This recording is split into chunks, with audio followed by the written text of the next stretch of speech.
So being very much a child and product of the early 60s, it seemed to me to be terribly exciting and maybe kind of glamorous to be a commercial artist.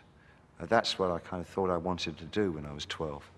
I thought it must be, because I was impressed with things like the father in Dennis the Menace, who had those check jackets and the big glasses on, and the crew cut. That was a very hip look then, you know, to anybody in Britain. I don't think it was in America. But at the time I thought, that's Madison Avenue, you know, that's advertising, that's the place to be.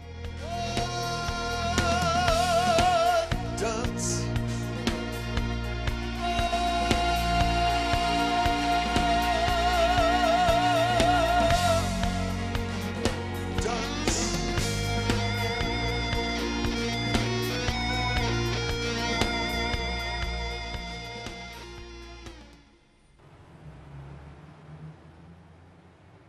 I think the difference that most artists have, the ones that I come across,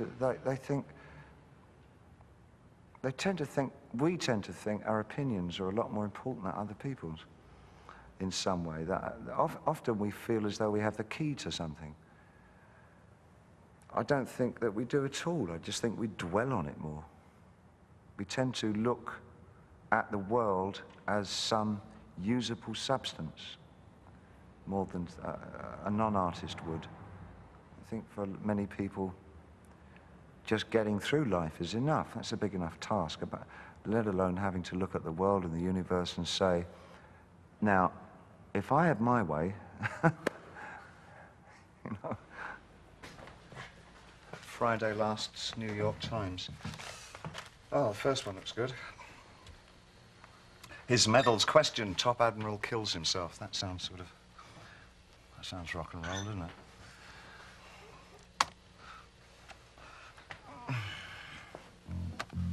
Andy, can I get a coffee and a drummer? Tom.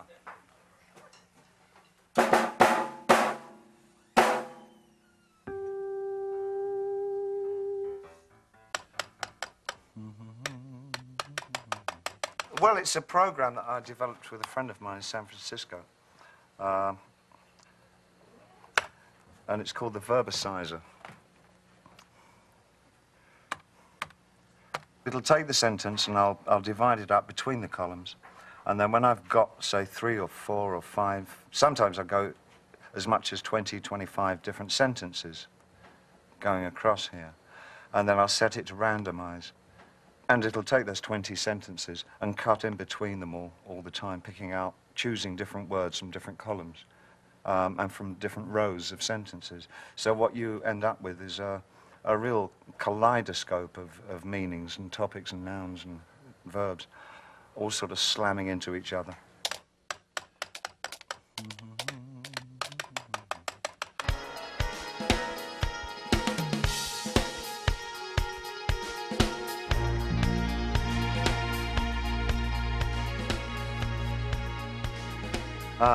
Let's just try that loop again. Reeves is setting up a loop, as you can hear, on the guitar. This will be a kind of an accumulative pattern. Reeves can then play against that and use it as a basis for improvisation. Save. The choices that I now make from this form, I can then re-imbue it with an emotive quality if I want to, or take it as it writes itself. So, I mean, some of the things I'll empathize with terrifically, and I'll find that even maybe 4 words in here would, the top kills himself. Well, it sounds like a boss, doesn't it? And suddenly I get a vision of a boss in the 30s throwing himself out of a window, you know, in the Great Depression. That might be enough to send me off on writing a song about that, you know. What kid? What kid? What kid? What kid? Fry Medals becomes Fry the Medals. Release Rib Bookman becomes Release the Bookman. Top the kills himself becomes The Top kills himself. So, such and so forth like. Top the Order, Dead Men Medal, Release the Admiral. then I sort of just went from there into release the bookman, release the admiral, fry the medals, hoist the mainsail. Only because it sort of felt like that kind of patterning, which would take me to a kind of a chorus area. Dead men don't talk, but they do. Dead men don't talk, but they do. Dead men don't talk. Dead men don't talk. Dead men don't talk, but they do. Tell the truth. It's almost like a technological dream in its own way. It creates the images from a dream state without having to go through the boredom and going to sleep all night. Or get stoned out of your head. And it will give me access to areas that I wouldn't be thinking about otherwise during the day, because it'll prompt feelings and ideas that in the natural course of events I probably would have skirted around or just not been involved in. Light men don't walk. Light men don't walk, but they do. The way that I work, I will either be extraordinarily accepted, or otherwise I reach a point where I've got 7 people listening to what I do. I mean, there's never in between, at least. And it's been like that all my life, you know. People have either really accepted what I do, or they absolutely sort of push it away from them. And I guess I've gotten used to that, and that's kind of, I guess that's what I am, you know. Sometimes I'm useful currency, and other times I'm not. Right, take it down. While it comes to an end. 1, 2, 3, 4, out. Oh, Lord, that's so... I honestly can't say there's been one person, or one set of values, or one artistic movement. I think all my life, I've been so eclectic all my life. I've been admiring of so many different people and so many different things that they've done, that it almost feel that I feel that I owe so many, you know, people for the way that I think and do things. I guess anybody who's had the integrity to kind of always work outside of the system has always appealed to me. Tony? Do you want to have a go at something? I must say that I really like working with other people. I think it's about the work. I think I just like the company. Analysis? Is that company, Dave? Yeah, it's fantastic. I can tend to get quite negative when I get too into my own thing. You know, I'm not, it's, as the saying goes, it's when I'm just in my own mind, it's a dangerous neighborhood. Hello, hello, hello. It's your lucky day. Yes. And more that I get involved in things, I find it's the process that I enjoy more than anything else. I thought about all the inconsistencies in the way that I've lived, you know. Thought about the body of my work. I thought about my body. Thought about how I hadn't thought about my body for a long time. And I felt sort of almost moved away from myself in a way. Let's have a look at him. I guess it's all about communication in some ways. How do you communicate those deepermost feelings that are probably fairly hard to articulate? Or something like that, or at least I think it does. Well, I suppose since I stopped doing drugs and drinking, I think probably I really prize getting up early in the morning, which is something that happens. I now find, for years now, I've gotten up regularly at 6 in the morning. It doesn't matter what time I go to bed, I still get up, which is not a great thing, actually, when I'm rehearsing, because you rehearse pretty late. But I still get up at 6. I enjoy the fact of seeing the light come up with me, and then utilizing the daylight and what it brings, and the kind of message that it brings. It's a different message from when you're living in twilight hours, and things get very symbolic representationally. If you live through the twilight hours and the early hours of the morning, there's a shadow to your life all the time. Psychologically, you're in the dark as well as physically in the dark. And it's something that I find very uplifting and optimistic and creative about working and being very much in the daylight.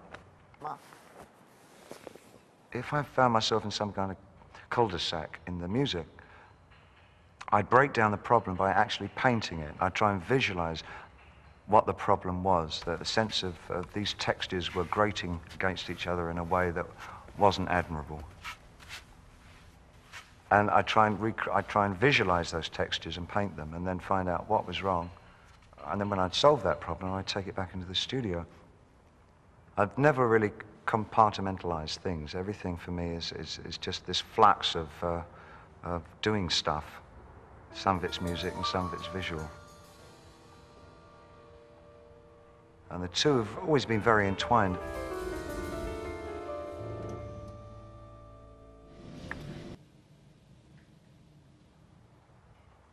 It's going to affect me, whether I like it or not. I'm going to be pained by the people that don't like it, and I'm going to be bolstered by people who do like it. What it won't do is change the way that I work, which is probably the most important thing. But whatever I hear, and people will insist on sending me any criticism, I'll get over it fairly quickly. I'm not thick-skinned. But I'm not thin-skinned either. But I've gotten used to the fact that you just can't please all the people all the time. And I've got no great desire to be loved in a major way by faceless, anonymous crowds. It doesn't really, it's not part of something that I want. What happens if you make it overly big? If the face is too big for the block? Yeah.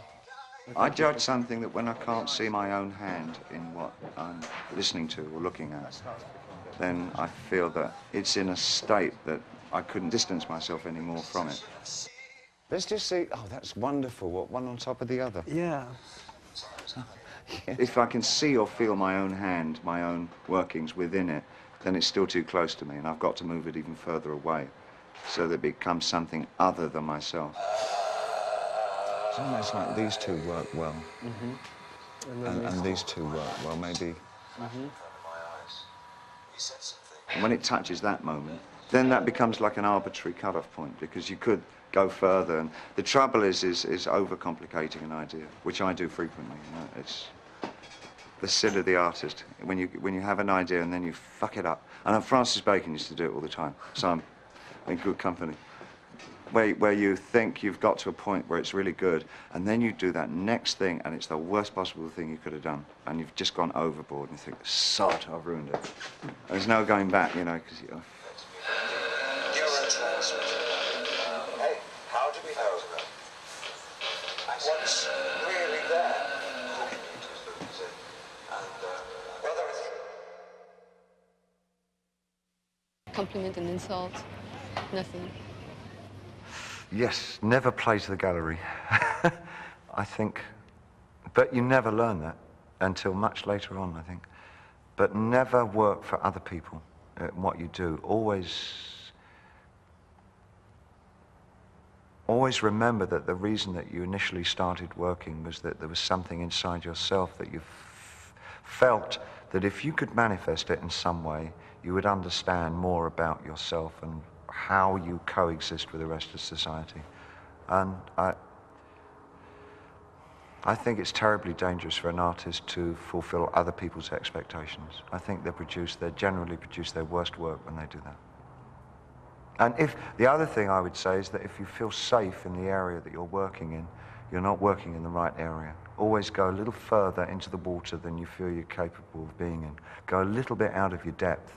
And when you don't feel that your feet are quite touching the bottom, you're just about in the right place to do something exciting.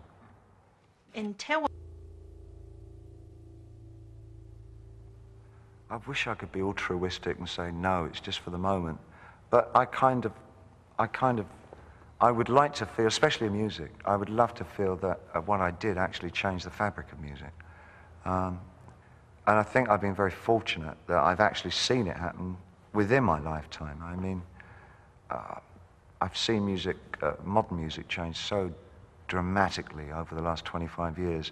And I've got a fairly shrewd idea of how much, say, myself and Brian Eno had to do with changing aspects of it, you know.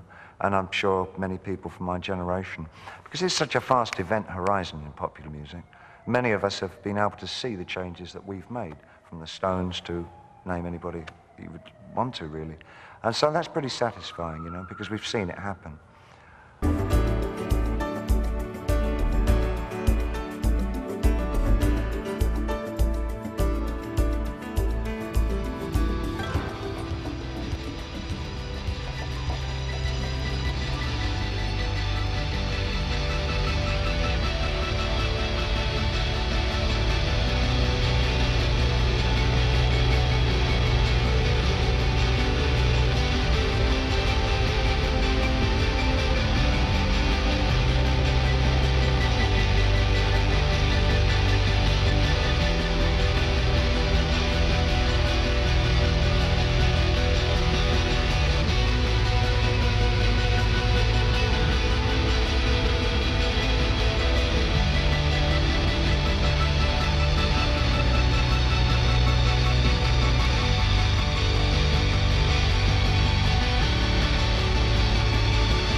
Kanye na nanda nare si den Kanye na na na na resite. Kanye